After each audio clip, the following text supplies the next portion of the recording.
What's up, everyone? Brian Zane here with my look back at the AEW Revolution pay-per-view, which took place this past weekend in Los Angeles. Revolution, for the last several years, has been one of AEW's strongest pay-per-views each year, and I think that this year's show is definitely an early candidate for, being one of the strongest of 2025, one of the strongest pay-per-views, I would say. A lot of great stuff to talk about here with this show. We begin with MJF versus Hangman Page. I love how MJF doing that sort of troll work right from the beginning, because you hear the opening riff to Hangman's original AEW theme, and so a lot of fans were psyched about that, but it was a troll job by MJF. It plays his theme right after that. I thought we were going to get that for real for a second. I love Hangman's attire for the show, by the way. The smoke rising up the legs with the embers down by the ankles.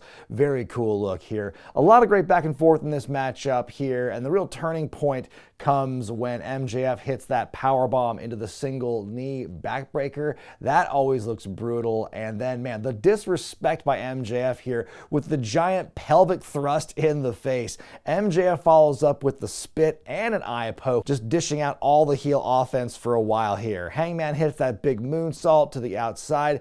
MJF rolling away from a couple of big moves, more of that back and forth. Hangman hits the Deadeye. We get the buckshot and we get a rope break. MJF doing this whole middle finger pushed into the face thing, but the camera can never get a good shot of it because MJF keeps walking around in a circle, so you don't really get to see the middle finger, but you can tell that's what they're doing here. Now Hangman is the one who spits. MJF again rolls away from a buckshot attempt. Later on gets the armbar locked into the crossface. They spend ages fighting for the ropes, and Hangman finally gets it. I love that fight there. They're fighting on the outside. They trade tombstone attempts. MJF with the leaping tombstone onto the open chair. Wowzers, that was crazy. Somehow, some way, Hangman is able to get back in the ring just before the count of 10. MJF goes on this big meltdown as a result of that. He sets Hangman up for the heat seeker, and he does this throat slit thing, and I wish that he had just done it like, The Rock did at Elimination Chamber, the whole like that, but Hangman blocks the heat seeker attempt, turns it into the Deadeye, and then the Angel's Wings, brutal face-first landing for MJF on that, the buckshot lariat, and Hangman wins this match. I give it 4 stars out of 5. I think that these two have such a great dynamic of characteristics here. MJF is a full-on heel, and Hangman is this kind of conflicted tweener, leaning babyface in the last couple of months. And, I think MJF is often put in this position of being the opening match on a pay-per-view because, and I mean this with all due respect, he is a great opening match wrestler because he gets the crowd woken up. He does a great job, lean and really getting the fans to kind of play into what he's doing and really has them in the palm of his hand by the end. All of his heel mannerisms and all the things he does to just generate that reaction. It's so cathartic when he finally gets his in a match like this. And I think Hangman is just on that upward trajectory still of being that character that the crowd really still wants to rally behind despite his misdeeds over the last year or whatnot. I think that this was just a really solid work by both guys. For the TBS Championship, Mercedes Mone defends against Momo Watanabe.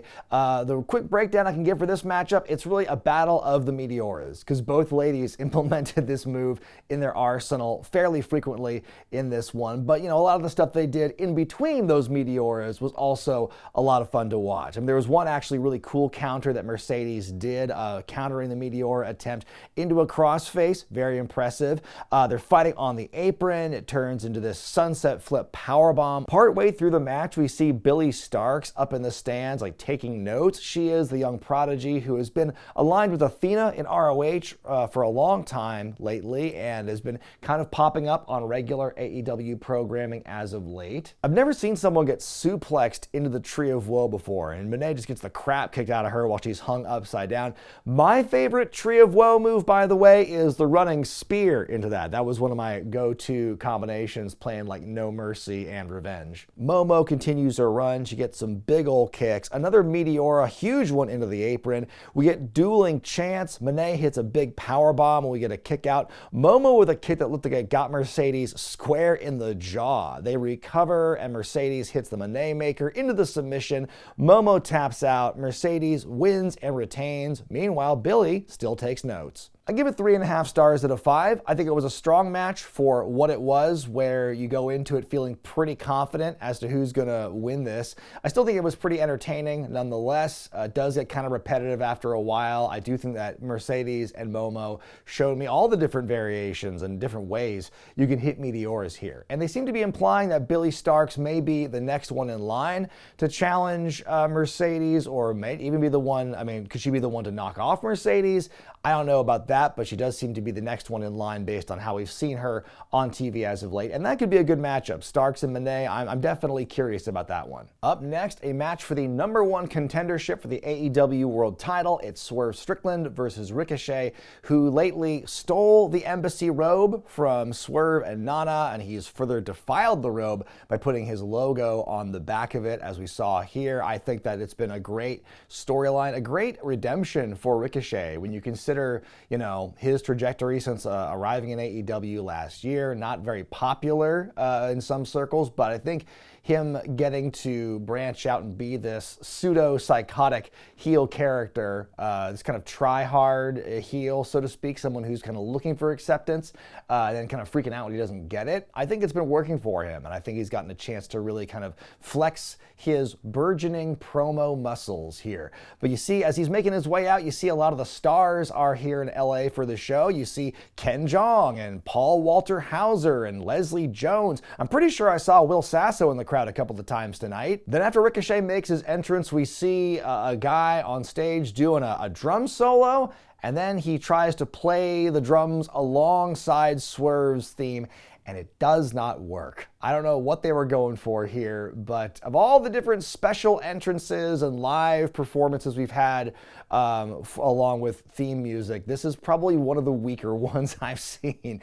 As the match begins, at one point Nana gets too close and Swerve gives him a shove. Things are getting awkward here. That allows Ricochet to fight back, and Nana up and leaves for a while. As the match goes on, we see Leslie Jones standing up, and she's screaming throughout the match and being very, effusive and reactive to it. Swerve takes this big Hurricane Rana, but he fights back and hits a power bomb, then a power slam. Poison Rana on the apron by Rico. They go to the announce table. Swerve hits a gall dang vertebreaker on it. What a crazy move that is. Swerve stomp, we get a kick out. Rico comes back and hits the 630. We get a kick out for that. Prince Nana comes back and he grabs the robe, puts it on, immediately gets wrecked by diving Ricochet. Now he puts the robe on. He even catches Swerve on his shoulders, damn near drops him on his head. They won't even show the replay of it. We get a vertigo in the ring and a kick out. Nana and Ricochet are in a tug of war over the robe. We get some roll-up attempts. We get 2 big consecutive house calls, then big pressure for Swerve to win. Leslie is happy. Brad Williams is happy. Swerve bestows the robe to Nana and they hug it out. I give it 4.5 stars out of 5. This was a spectacular match from both guys. I think they have such great chemistry, as we've seen in prior matches, and this was just a lot of fun to watch. The stuff with Nana leaving, coming back, fighting over the robe, I think it really helped add to the match, didn't take too much away from it, just playing more into the build of what's going to happen with Swerve and Nana. I've noticed in the past, and they're kind of doing it again here, they're kind of testing the waters of like a separation between them. Hopefully we won't get that immediately or anytime soon, because I still think there's a lot you can do with that act.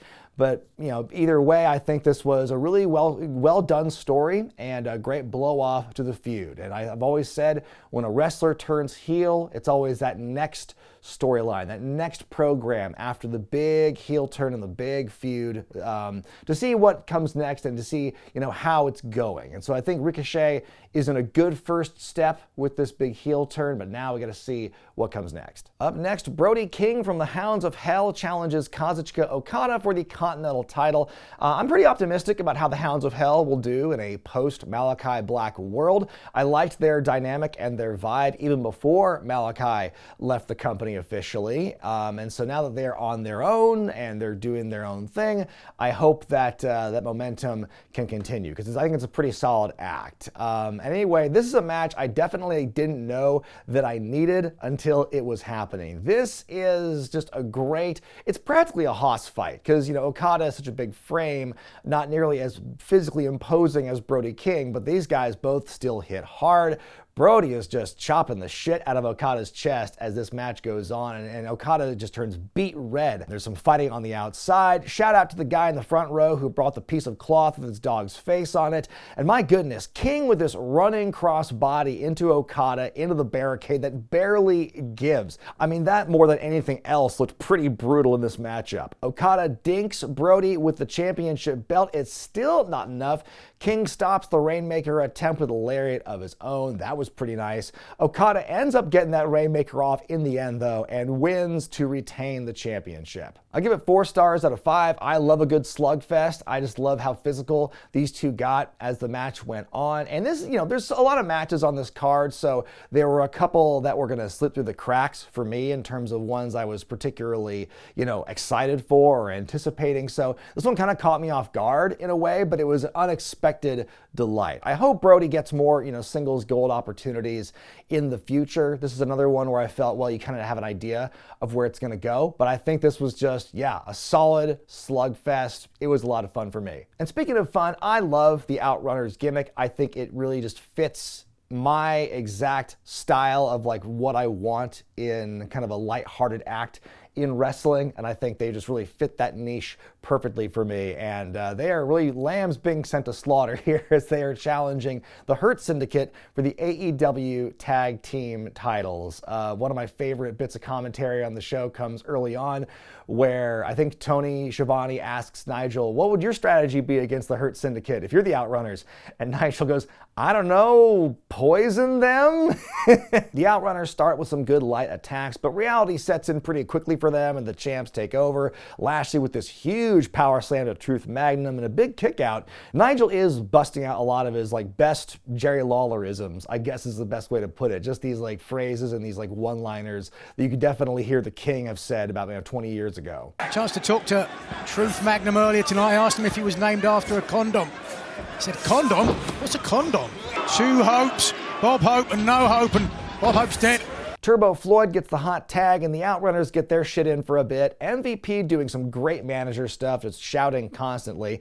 The champs come back, lay waste to both men, knees and spears aplenty, and they retain. I give it 2 stars out of 5. It's not a bad match, it's just an easy night for both teams. I think it's a good showing for the champs. I think Shelton and Bobby are just looking very legitimate with showings like this. Just helps kind of build their portfolio. And you get the Outrunners, who are an entertaining act, and they're not going to win, but they're going to make you smile while they lose and as they tell that story. And so I think it was a good presentation for both teams. The Outrunners, they're not going to be ruined by losing this matchup, and it just, like I said, helps build up the champion's resume a bit more. Moving on to the match that I think should have been the main event for this show, the Hollywood ending for the AEW Women's Championship as Timeless Toni Storm defends against Mariah May.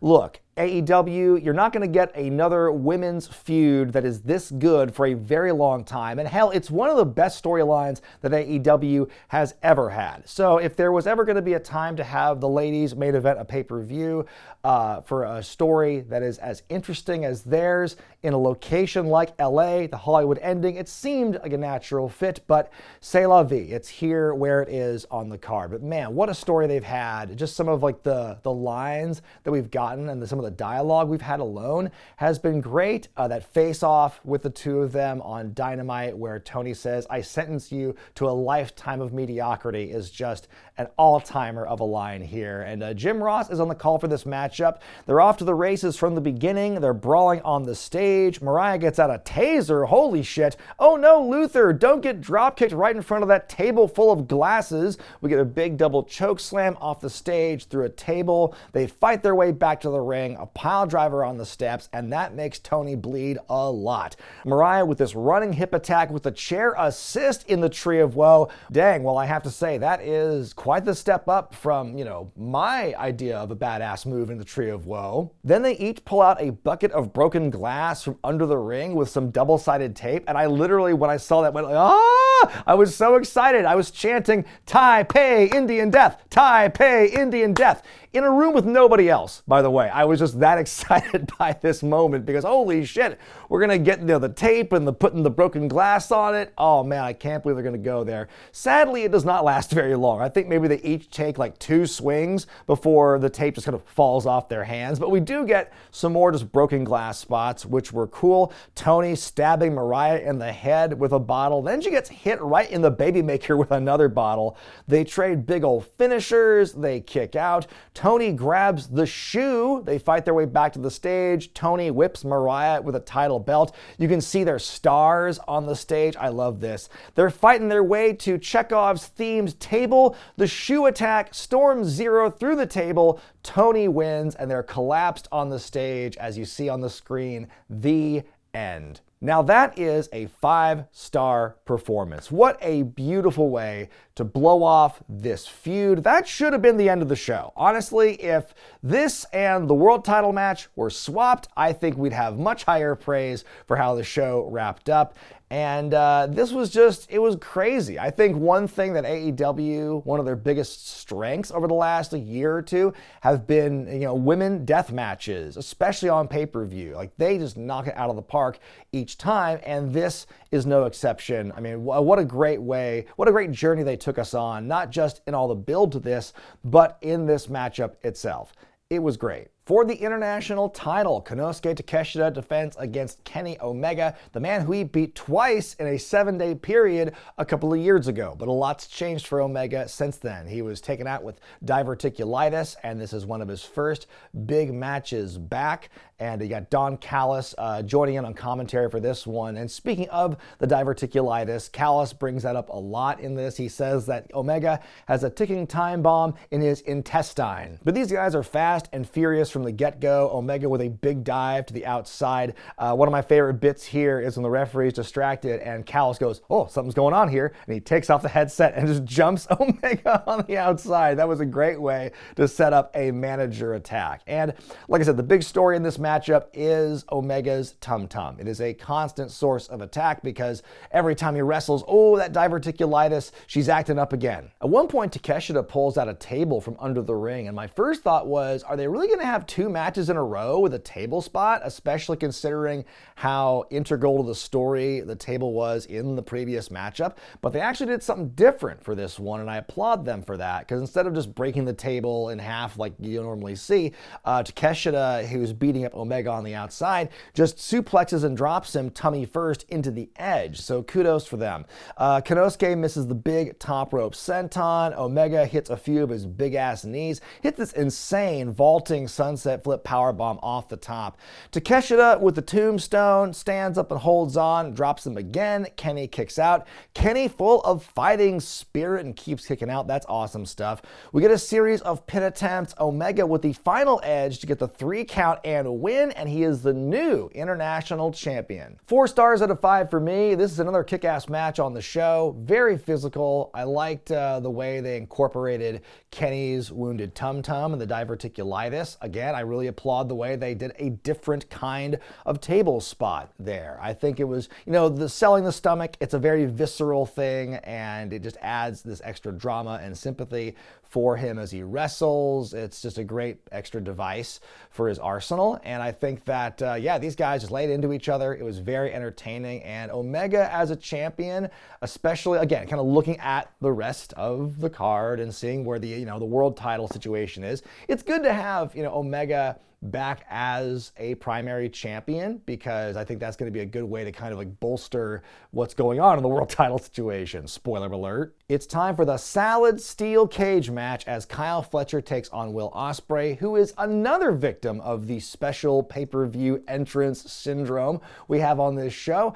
Before Ospreay comes out, we get this weird dubstep saying he's on another level, repeating over and over, and it gets faster and faster, and when's the beat gonna drop? And then it happens and it cuts out, and then Will Ospreay just has his regular entrance. What was that? Don't waste our time. But oh shit, we get that face off on the top of the cage. That was a cool moment. Early on, Ospreay has this moment where he can't do the springboard because of the cage restrictions. Fletcher lawn darts Will into the wall, and that bloodies him. The Crimson Mask. Ospreay fights back. Now it looks like Fletcher's chest is bleeding. These guys just beating the hell out of each other using the cage as the third element here.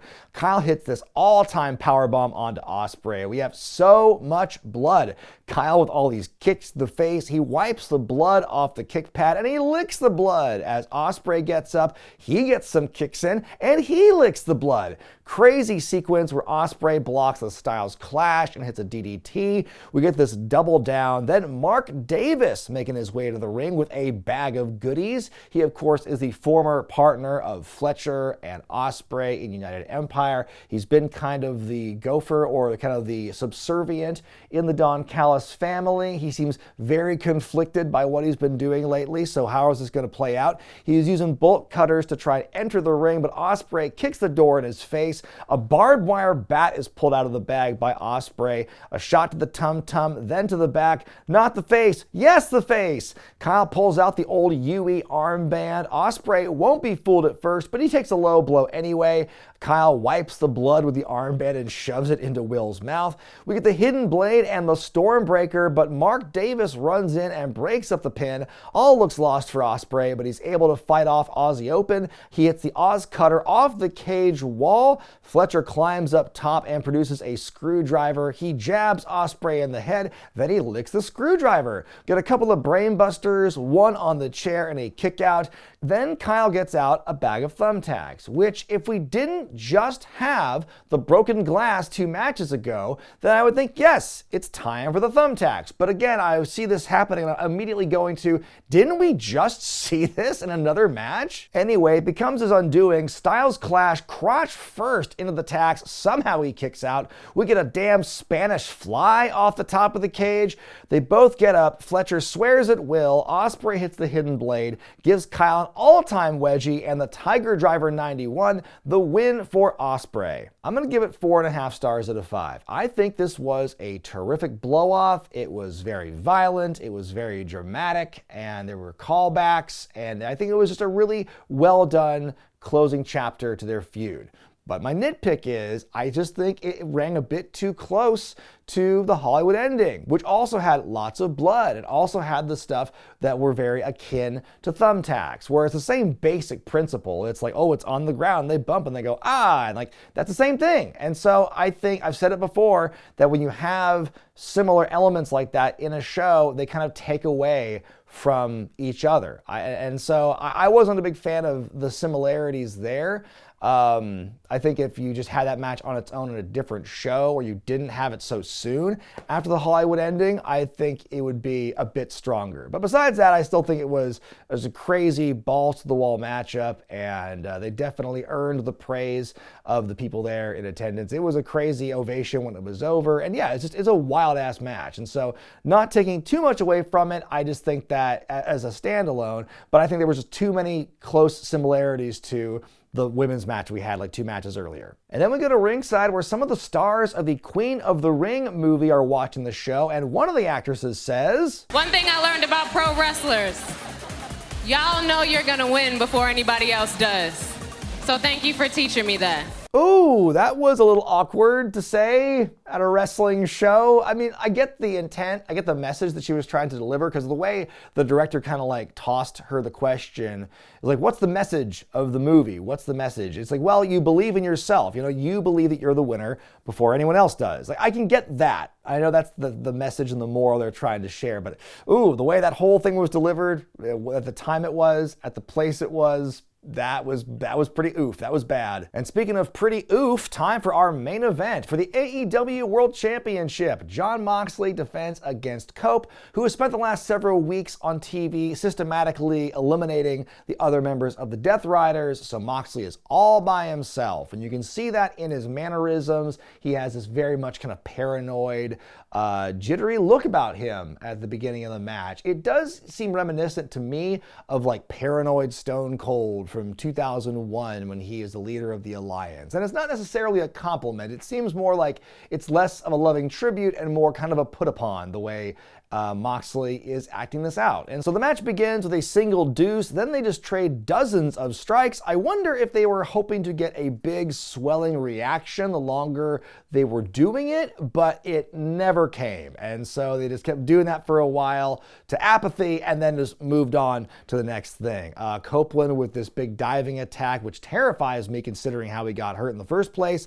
Moxley driving Cope chest first into the ring post on the outside, then knocks him around in a violent manner. I love that you can hear a guy in the crowd going, "Fuck yeah!" Champions at the end of... Moxley's working the neck for a long old time, and then we get this shot of like this big wide shot of the arena, which you see for maybe half a second before it pans over to the skybox to see the Ops. That's Samoa Joe, Hook, and Shibata sitting there watching the action. And I thought I would have loved for them to have held on to that wide shot a little bit longer before making the big move, especially for a company that gets, beleaguered by so many people online for, empty seats or whatever. Like, show all those full seats, This crowd is tired and quiet, and this matchup here is nowhere near the level of what the fans have been watching in the run-up to this immediately beforehand, and it's just not as interesting or as exciting. And this is kind of a death spot for this matchup to be in after those 3 kick-ass matches we just saw. And they don't wrestle that same style, so it's not going to catch up to what you just saw there. And it's not great when Jim Ross on commentary says, "Let's not forget the championship is on the line here." Edge with a crazy spear to Moxley through the ropes and to the floor. Moxley pulls the padding off of the floor. Ken Jeong looks very concerned. They scrap. Moxley hits the stomp on Cope on the concrete. Somehow, though, Copeland is still in this thing. Moxley gets chippy with Bryce Remsburg. The referee takes away the steel chair, and then he gets laid out. Moxley grabs a pair of chairs and looks to do the one-man concerto, but Copeland fights out of it. We get this double down. Out comes Wheeler Yuta, who shook Cope's hand on Dynamite. What's he going to do? Big shock. He hits the knee on Cope. Then Jay White comes in to jack the briefcase from Moxley. He swings and blasts Cope with it and makes an oopsie face. We get the cover and the slow count, but Copeland kicks out. Copeland hits the spear, then 2 more spears. He's got it one, but then Christian Cage yoinks out the referee. He dinks Copeland with the contract. He signs it and joins the match. It's going to be a triple threat. Oh shit, Cage is going to run in and swoop and grab the championship. Oh, that's actually not what happens. He ends up not accomplishing his goal, and then Moxley gets him in the choke. Cage almost covers Copeland, but Moxley holds on. Christian's out. Moxley wins and retains. Shock and awe from the audience after that. That was not great. He heads to the back when Prince Nana shows up and cuts him off. Security runs in. Then the camera pans up and Swerve is there and stomps all of them to death and stands tall as Nana dances the night away and the show fades to black. I give it 2 stars out of 5. Ooh, they were so close to making things right by having Christian Cage win the whole thing. Which, I know a lot of other people kind of felt this way, where I don't care what it takes to get the belt off of Moxley if we have to go this very predictable route of Christian pulling a Seth Rollins and cashing in to win the belt or whatever. I would have been fine with that because this Death Riders angle is just so dead to me. It is just so, what are we doing here? Is the end game really we're going to wait for Darby Allin to come back from Everest to win the belt, however long that takes from now? Is that really what we're in for? Can we not change course a little bit and try something different? Maybe Swerve is the answer. Maybe Swerve will be the one to unseat Moxley. And maybe this is all another case of we need to wait it out and see what develops. Because Lord knows we have seen that be the case for some storylines, and so maybe it is. But it's good to have them send the fans home mostly happy with that, Swerve standing tall at the end. But they had a lot to follow. They had so much to follow, and they were already, their backs were against the wall because people are so lukewarm at best about this storyline. And so we didn't get that relief of, oh man, wouldn't it be cool if Cage swerves us and wins the belt? We didn't get that. And it's just, it's keeping it going for the sake of keeping it going. And again, if this and the Hollywood ending match had switched places, then I think we'd be saying a very different story about how this show ends. That being said, my grade for AEW Revolution is a B+. I think the rest of the show was really rad. There were a lot of great matches, but it's really hard to forgive that main event and how much of a slip it was. And so otherwise this would be an A-grade show, absolutely, because there was a lot of great stuff. Man, that Storm May match, Omega Takeshita, Fletcher Ospreay, that was as good a stretch of matches on a single show that you'll ever see. And I think, Ricochet and Swerve also did its job and was a great match in its own right. But yeah, man, that main event, that was not a great way to end things, and I think it left fans pretty disappointed in the end. So again, to what end? To protect Copeland from taking a fall? Is he really going to be hurt if he takes a pinfall or submission proper? You had to have, Christian be the one to take that to throw away months of suspense and intrigue for that finish. I don't think was a good call. But again, if this is the biggest knock against AEW is how the main event stuff works out, then I'm, willing to some degree to put up with it, because at least the undercard is carrying their end of the deal, and I think they're doing a terrific job right now. But what did you think of Revolution, folks? How about the Hollywood ending match? Do you think it should have been in the main event slot? Let me know in the comment section below. Be sure to give the video a thumbs up if you like it, subscribe to Wrestling with Regret, and hit that bell icon for all the notifications. I'm Brian Zane, and I'll see you next time.